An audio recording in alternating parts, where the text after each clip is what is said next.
GearNetwork.com. The following is a presentation of the Gear Radio Network. You're listening to the Better Live Than Dead podcast on the Gear Radio Network.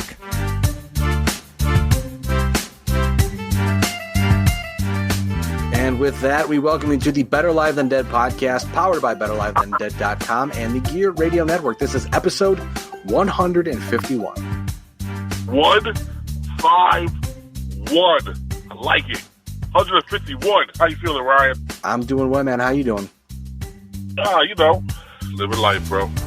This is the NFL Week 7-8cast.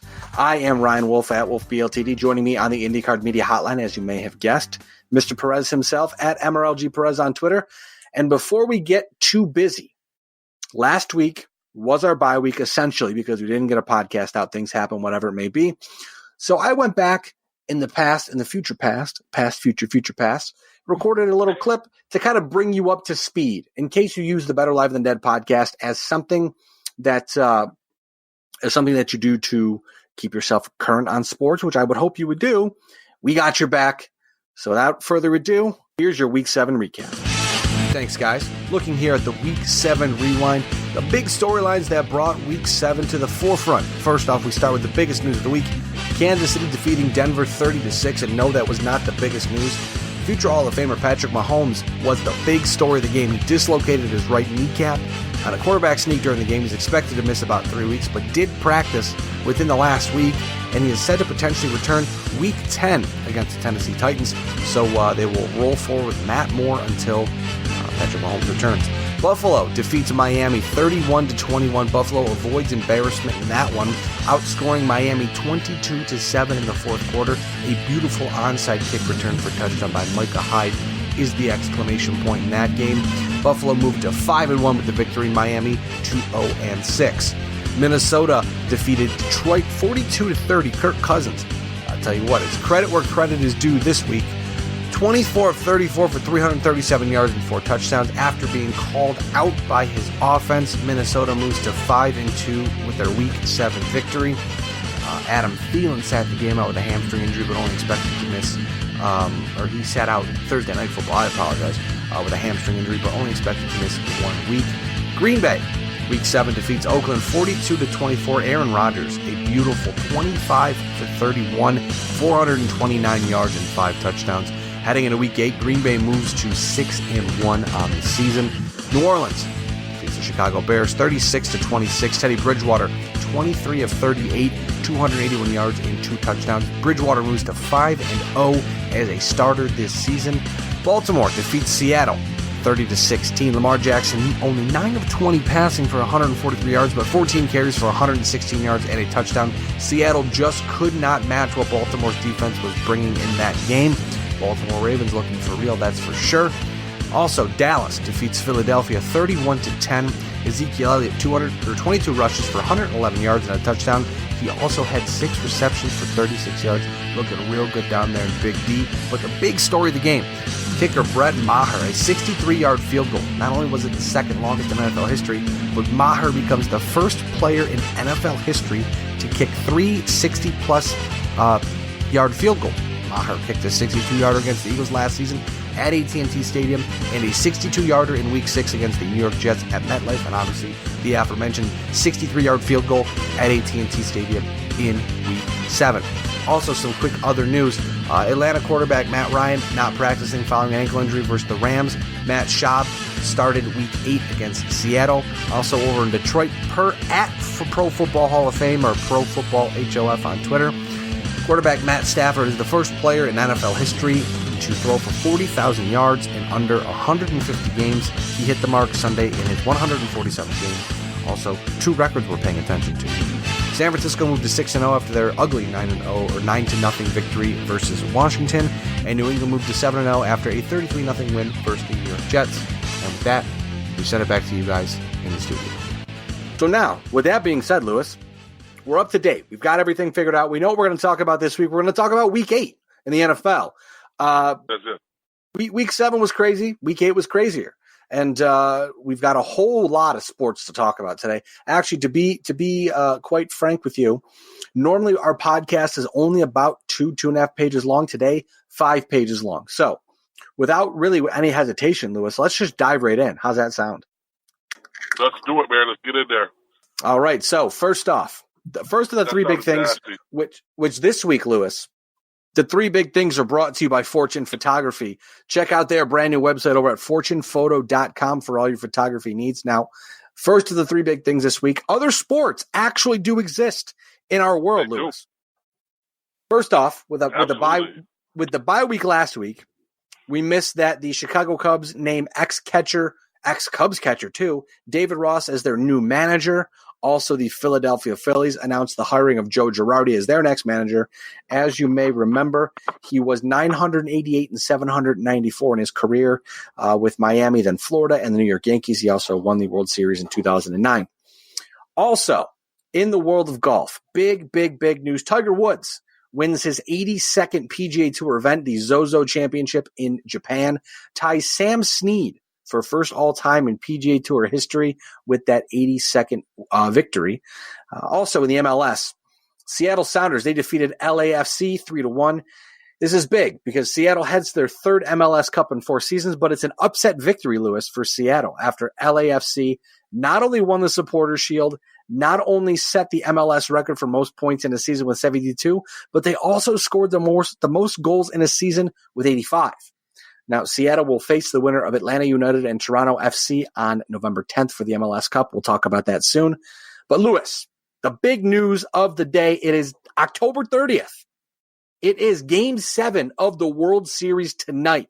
The first time in a 7-game series in the history of North American sports, we're talking NBA, NHL, and MLB, that the road team has won all 6 games. That's right. Washington's won in Houston.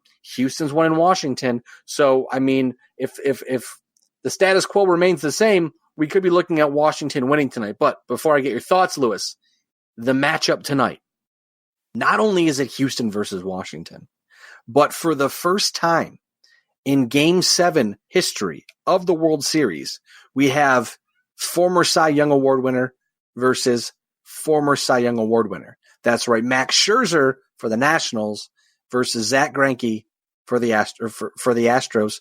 Scherzer for the Nationals, Greinke for the Astros. There we go.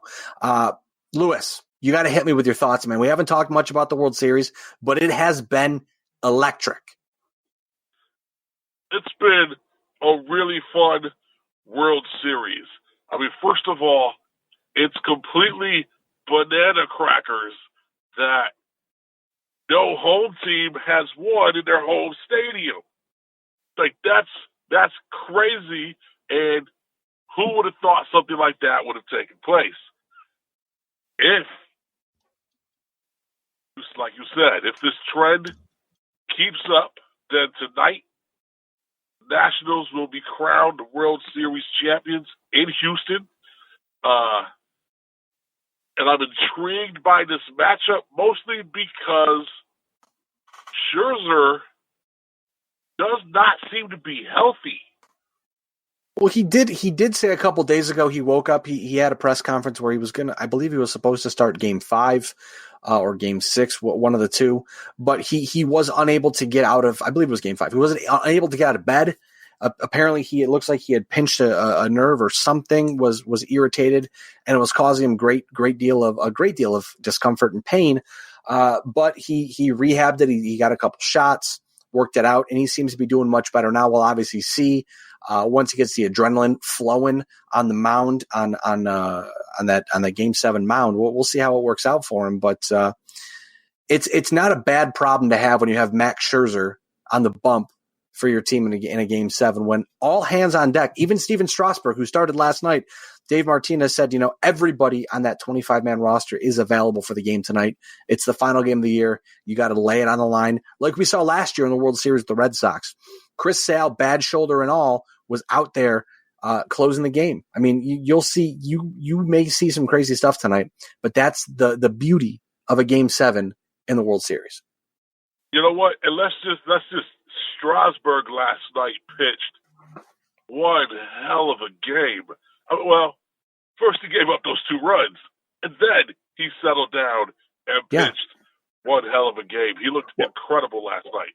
Well, not even to mention here, Steven Strasburg has made himself a ton of cash, as has Anthony Rendon. Rendon is an unrestricted free agent rolling into the offseason.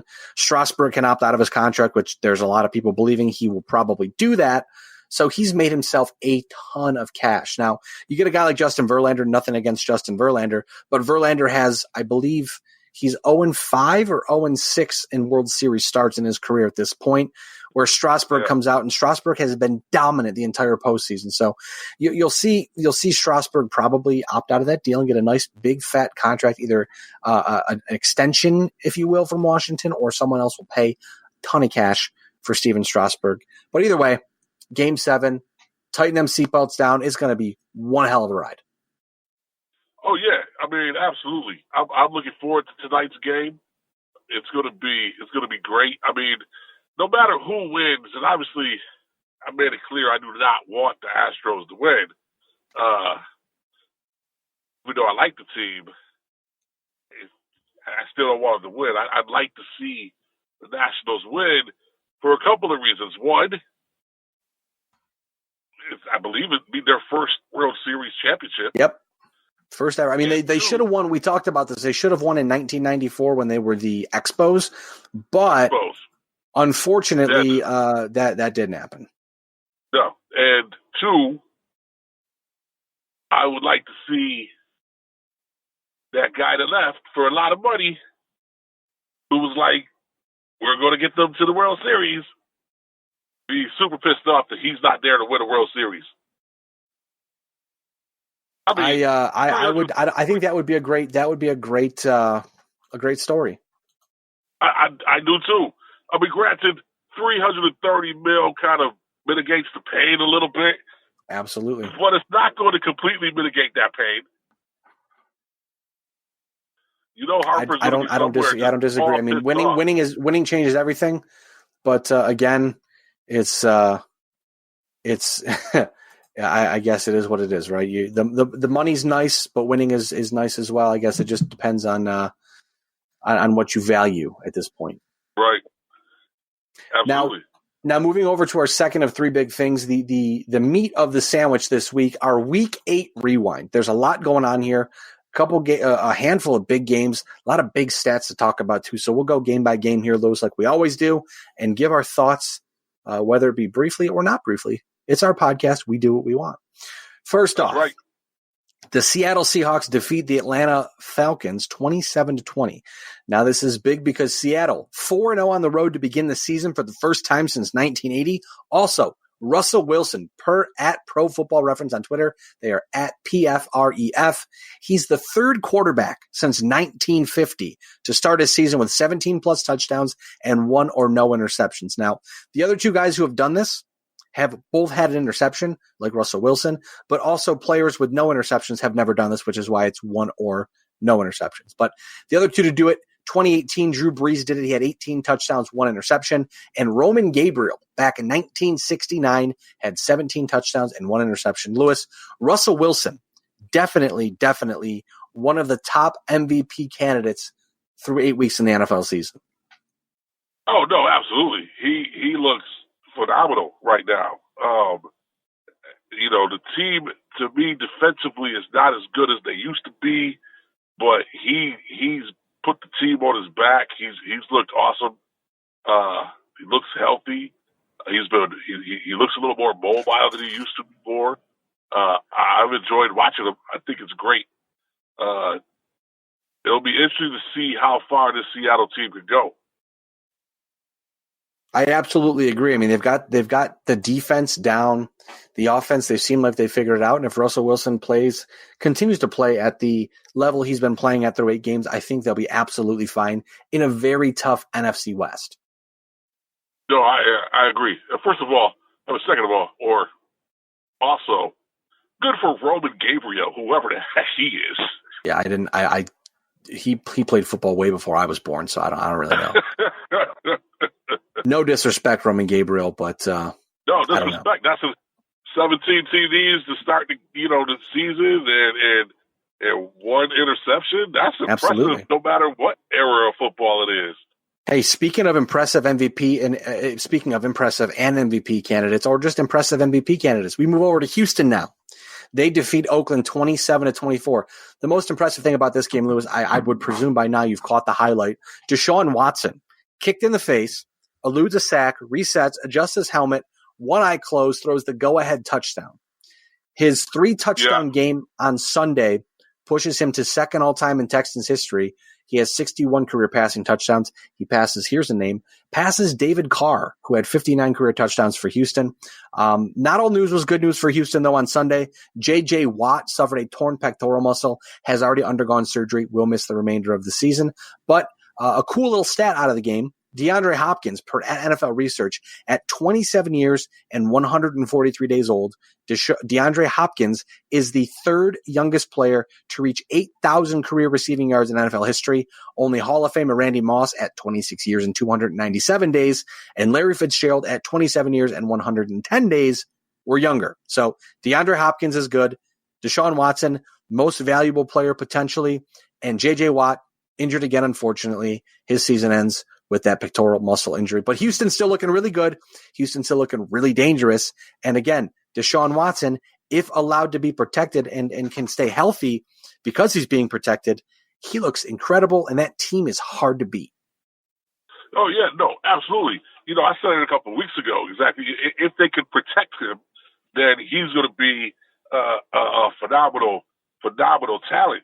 And that play was pretty disgusting. And it just shows how good he really is. I feel bad for J.J. Watt. You know, he's a great player.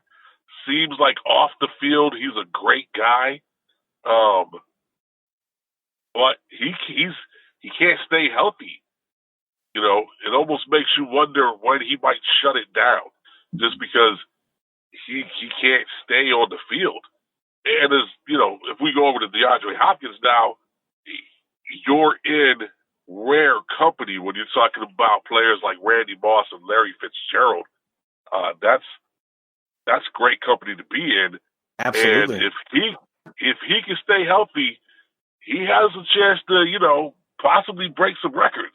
I don't disagree with you on that one. I mean, he's already been fantastic as is, and the numbers, as Miss Cleo once said, the cards don't lie. You know, it's the truth. Now moving over to New Orleans, that was one you probably weren't expecting this week on the podcast. That's for sure. I was not expecting a Miss Cleo reference. I always try to dust off the good ones for every once in a while, every so often.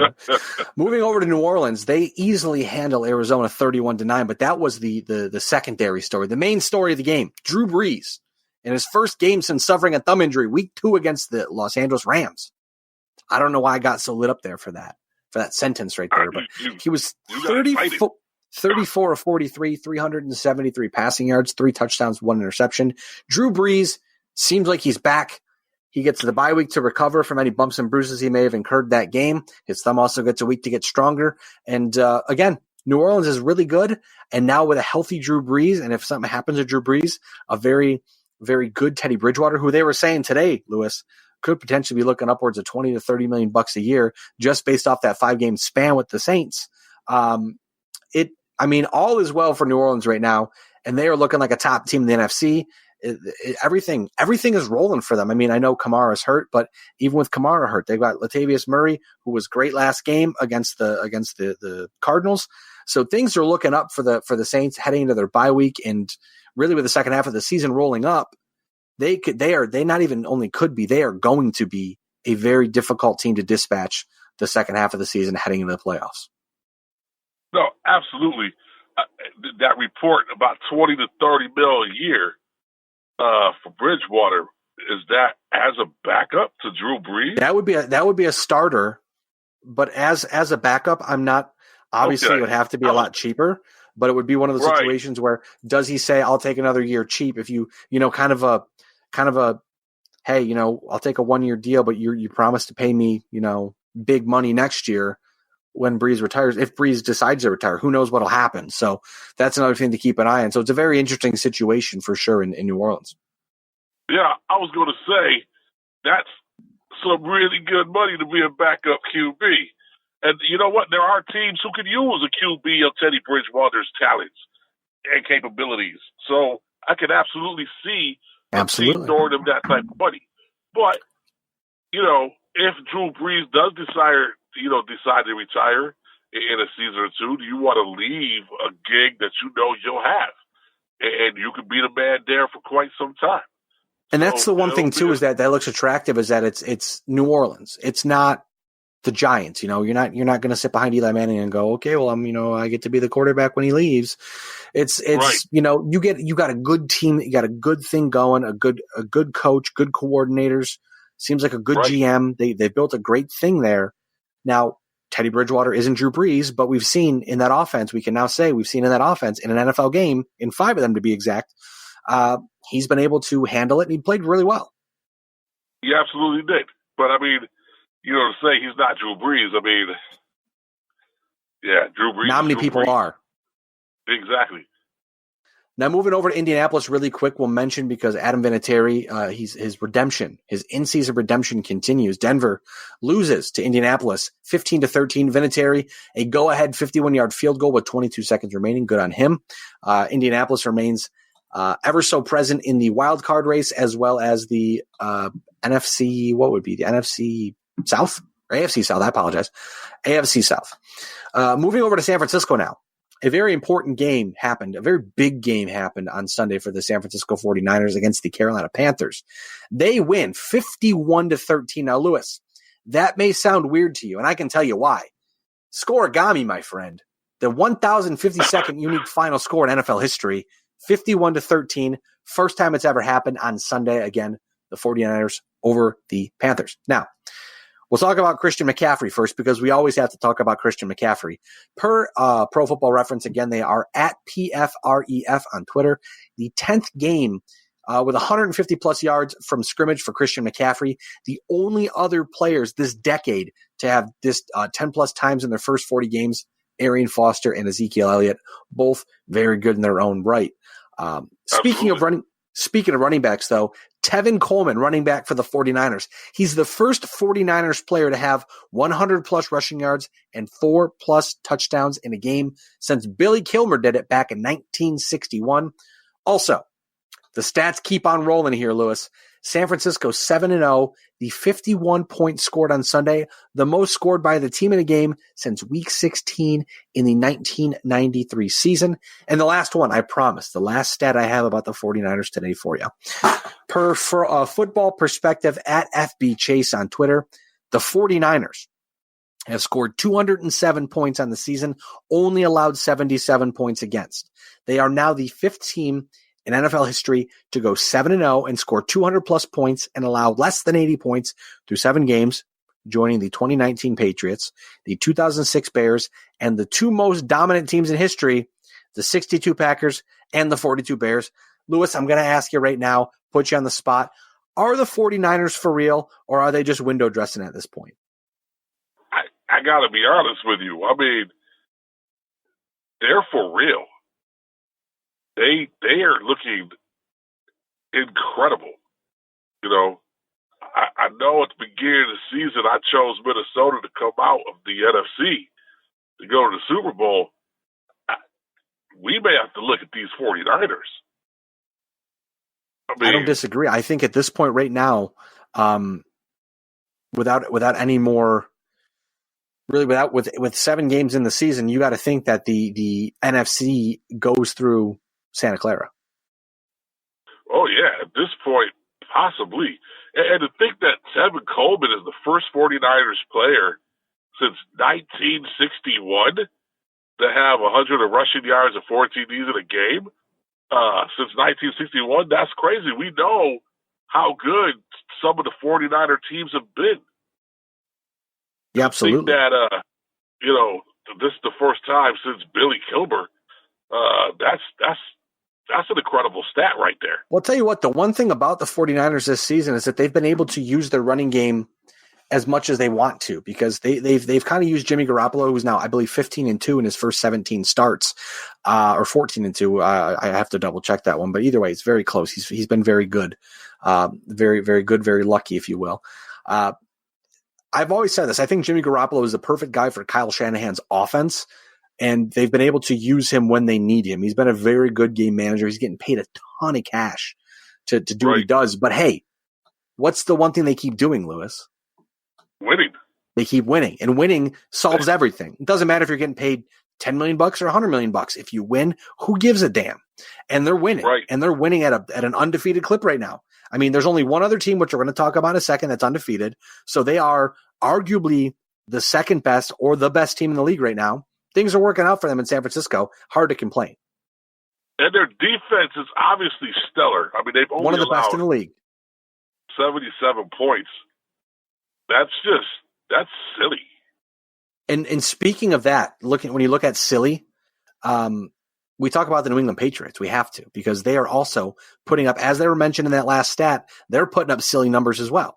They defeat Cleveland 27-13. They are now 8-0 in the season, but this is a big one, though.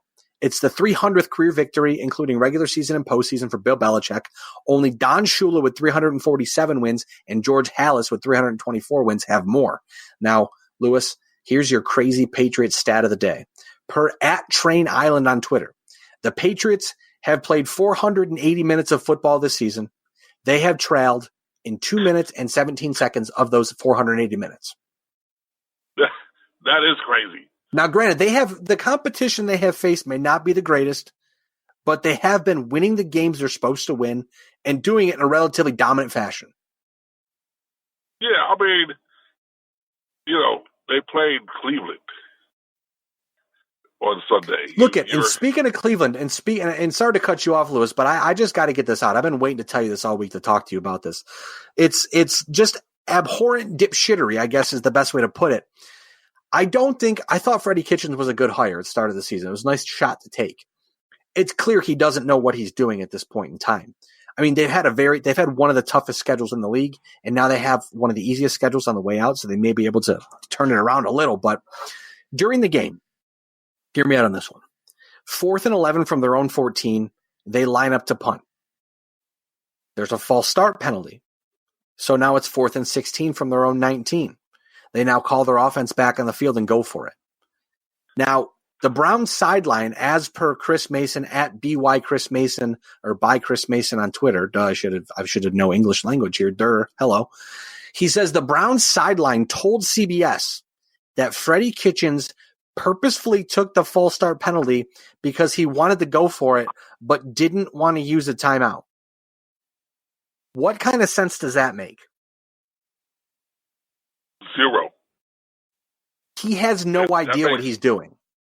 That makes zero sense. So you took the penalty, lost yardage, and still wanted to go for it? 4th and 16 is tough for the greatest teams out there. They're not going to do that.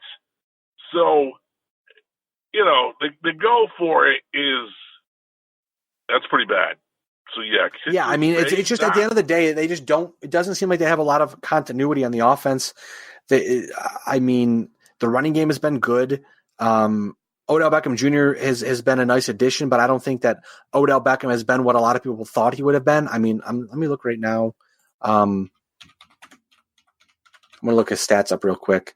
He has 34 catches, 488 yards, and a touchdown. You probably would have expected a little more, but again, it doesn't seem like a whole lot's working for the Cleveland Browns right now.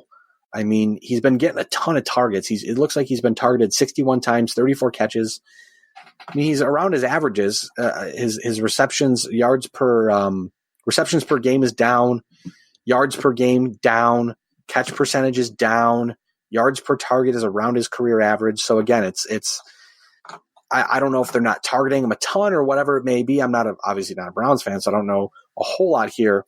But again, it's something's not working. Yeah, I mean, Odell Beckham's only got one touchdown 7 games into the season. Yeah, I would not have projected that. Sense. Yeah, that makes no sense. So the question is it just because they can't target him properly, or is it because he's not playing as hard as you would think he would? I don't think that that's the case. I definitely think it's I definitely think it's got to be the situation of just I don't know if they know how to use him the right way. Because again, I don't know if Freddie Kitchens knows what it is that he's doing right now. Yeah, I'm just throwing that out there. Say what you want to about Odell. He's never looked like he's wanted to slack off on a play. I mean, I know we've heard the rumors, we've heard the narrative out of New York, the reason they traded him, whatever. But I just think that you've got a very talented player there, and what are you doing? You know? Oh yeah, it's a crap show right now. I mean, the thing is that their the problems start with the offensive line. Baker Mayfield, it's the second year. It's that sophomore slump that we always see out of a lot of second year players. But that offensive line is garbage. And they tried to get Trent Williams at the trade deadline. They tried to get him earlier this year. And again, it's one of those situations where it just isn't working out. And they tried to get him. That didn't work out. And what they have right now is like a hodgepodge of just, you're a big body. You can kind of block, go out there, and then Baker Mayfield's getting crushed. Yeah, Baker Mayfield's not being protected at all. Now, looking forward to some other NFL news, because a lot of other stuff happened this week, Lewis. This is our third of the three big things, as mentioned, brought to you by FortunePhoto.com. Buffalo running back Frank Gore becomes the fifth player in NFL history with 19,000 scrimmage yards. Only Jerry Rice, Emmitt Smith, Walter Payton, and Marshall Faulk have more. The Bosa brothers in Los Angeles and in San Francisco, Nick and Joey Bosa, recorded 5 total sacks on Sunday, setting a new NFL record for most combined sacks by brothers in a day where each earned at least one quarterback takedown. Now, Lewis, the previous record was 4 sacks. That was shared by TJ and JJ Watt. They did it week 5 in 2018. And Jimmy and Toby Williams did it week 2 in 1985. More about Nick Bosa, who could potentially not only be the defensive rookie of the year, but the defensive player of the year.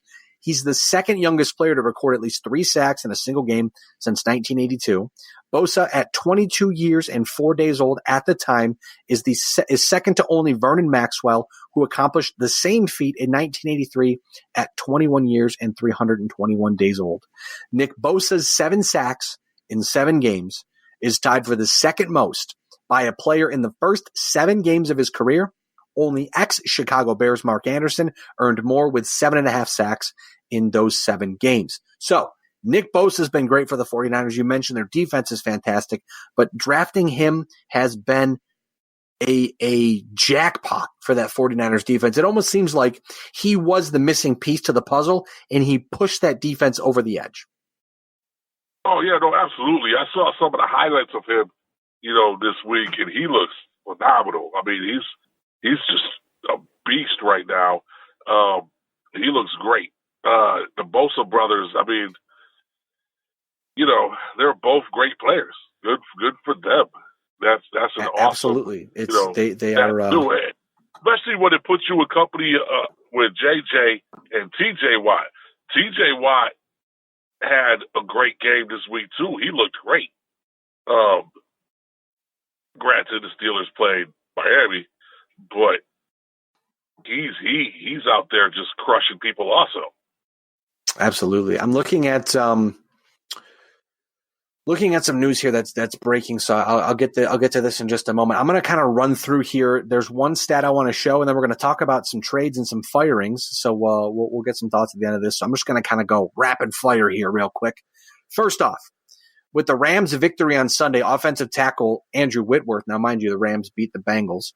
Offensive tackle Andrew Whitworth became the 12th player in NFL history to defeat all 32 teams as a starter. The only names I was able to find were Brett Favre, Peyton Manning, Drew Brees, obviously Andrew Whitworth.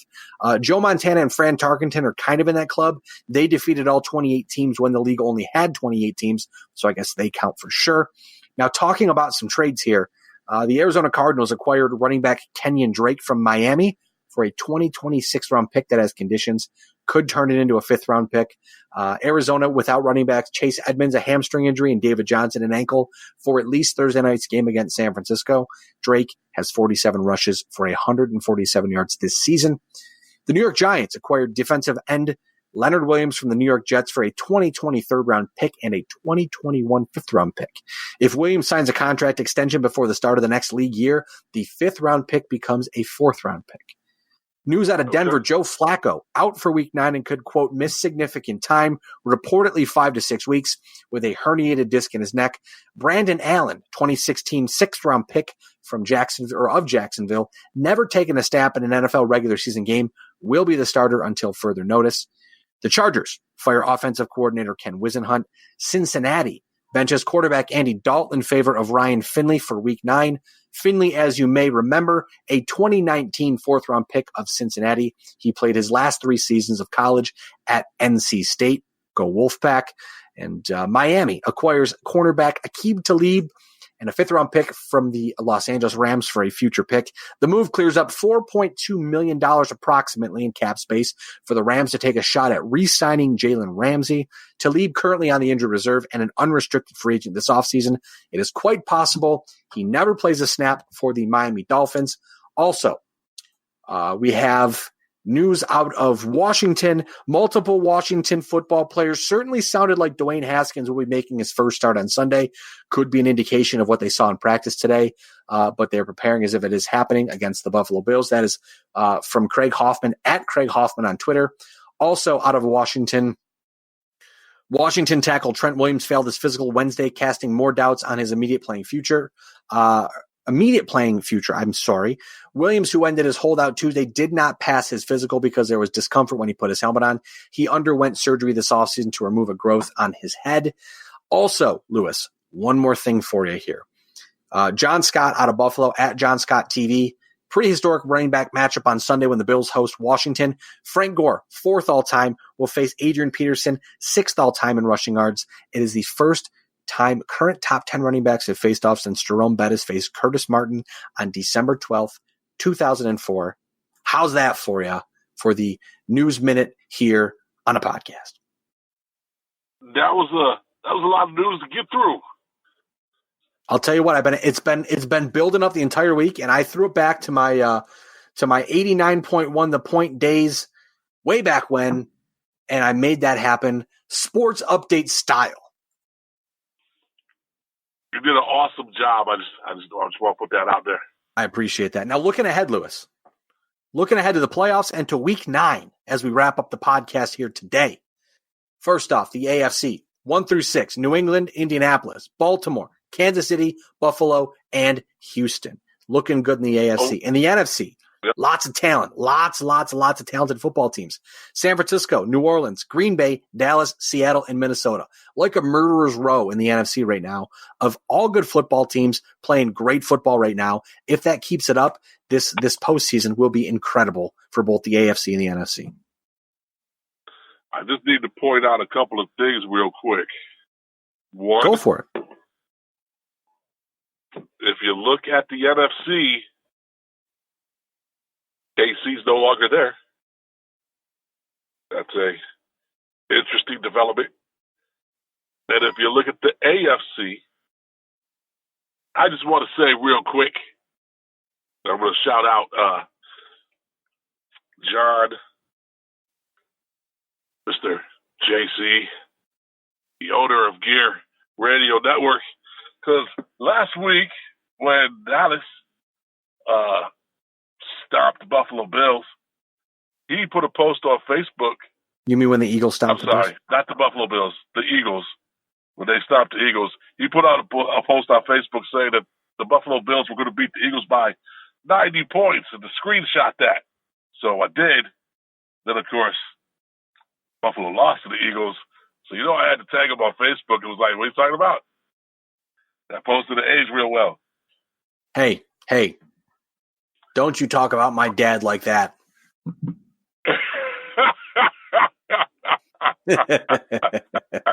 I don't know what else to say. It's all good. Look, we talked about it on the podcast. We talked about it on Trust the Podcast, which you can check out wherever you get your podcasts. Myself and John talked about that game. It was ugly. Both sides of the ball. The Bills were dominated. It looks like they have a good chance this week to turn things around against Washington, but still a very bad showing. They seem to struggle against good teams and I mean, Philadelphia is a good team. They've just kind of struggled for their identity this season, as you've seen. Firsthand experience, Lewis, with you being a Cowboys fan in the NFC East. So Yes. Buffalo has a chance to turn it around. They take on Washington. They've got Cleveland, and then they're in Miami, and then they take on Denver. Out of that stretch, they should win at least 3 of 4, if not all 4 of those games. They're winnable games. I should say all 4 are winnable games, but they should win at least 3 of those games before their very difficult final 4 or 5 game stretch of the season begins. But I digress. I want to talk about week 9 before we wrap up the podcast. 4 big games to talk about this week. Houston, 5-3, takes on Jacksonville, 4-4. That is a divisional matchup. Houston looks to widen the gap in that division if they beat Jacksonville. If not, though, it's a Gardner Minshew show. Maybe it will be. Who knows? That would definitely shake things up a bit in the AFC South. A big matchup this week, too. Minnesota 6-2 against Kansas City 5-3. Doesn't look like Patrick Mahomes, future Hall of Famer Patrick Mahomes, is going to be back, but he's getting a little more froggy in practice. He's looking a little more good, or a little better. More good is not a word. A little better on that knee that he dislocated. So things are good for Kansas City, looking on up. Chicago 3-4 against Philadelphia 4-4. Can Chicago get their crap together with Mitchell Trubisky under center? We don't know, but Philadelphia continuing to look for that identity to try to get themselves back into the NFC playoff picture. And then speaking of the NFC, Dallas at 4-3 faces the Giants 2-6. While that's not a top matchup because it's not good team versus good team, it's still important because Dallas versus the Giants always gets ratings, and it's always fun to watch. No matter how good or bad Dallas is or how good or bad the Giants are, it's always fun to watch. I'm sure you can attest to that one, Lewis. Yeah, no, absolutely. I mean, it'll be interesting if Dallas wins. Obviously, it extends their lead in the league, in their division, and if Chicago happens to beat Philly, that helps out quite a bit too. I don't know if Chicago will be able to beat Philly, but Chicago's always one of those teams that you kind of root for secretly. You know, I've always kind of liked the Bears ever since the Super Bowl shuffle time. So it'll be fun to watch these games this weekend and see exactly what plays out. How old were you when the Super Bowl shuffle happened? Like 35? You got jokes. No, I was not 35. How old were you actually? What year was the Super Bowl shuffle? 85, I think. 85? I would have been 12. 12. Okay. I was -6, so. You were. You could be my dad. I could be your dad, bro. Absolutely. Things just got weird here on the podcast. I absolutely could be your dad. That's hilarious. So that'd be hilarious. Well, hey, with that being said, Lewis, let's wrap this bad boy up. I want to go get some dinner, go to the gym, and hang out and watch Game 7 of the World Series, which we did talk about a long time ago. But there's a lot on the podcast, so we appreciate you sticking around. Appreciate you listening to me talk a ton and Lewis talk a little less than me. A lot less than me. I feel like I talked way too much today on the podcast, but that's what it's here for. We're here to inform you and tell you how we feel about things. There was. We had a lot to get through, and you were just rapid firing them. I had to. That's the best way to do it, because if not, we'll be here for 4 hours because you and I can go with the best of them. You know that. Absolutely. Now, Lewis is at MRLG Perez on Twitter. I am at Wolfe BLTD on Twitter. You can hear this podcast and all other Better Live Than Dead and Gear Network podcasts on first off, our podcast on betterliveThanDead.com, but on the new GearNetwork.com, which just launched today, soft little launch, secret. GearNetwork.com, you can hear all their podcasts there. Apple Podcasts, Google Play Music, iHeartRadio, Pandora, Spotify, YouTube, wherever else you listen to your podcast, you can get our podcast. And we always appreciate you tuning in. And I always appreciate you, Lewis, for tuning in and joining me on a podcast as well. I'm always glad to be here. Appreciate you having me. And with that being said, almost 151 podcasts. 151 plus. With that being said, we are Better Live Than Dead. You're not. We will catch you sometime very soon. Thanks again for tuning in, everybody. The preceding presentation has been brought to you by the Gear Network.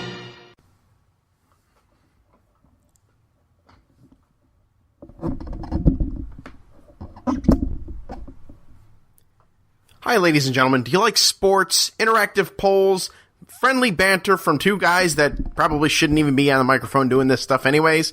Well, if you do, then you're in luck. Us two knuckleheads, Brandon and myself, comprise the Listen In podcast. That's right, Listen In, the podcast. We're talking sports, we're talking news, we're talking topical things, we're talking all sorts of things, my babies, and you are all invited to listen in right here on the Gear Radio Network.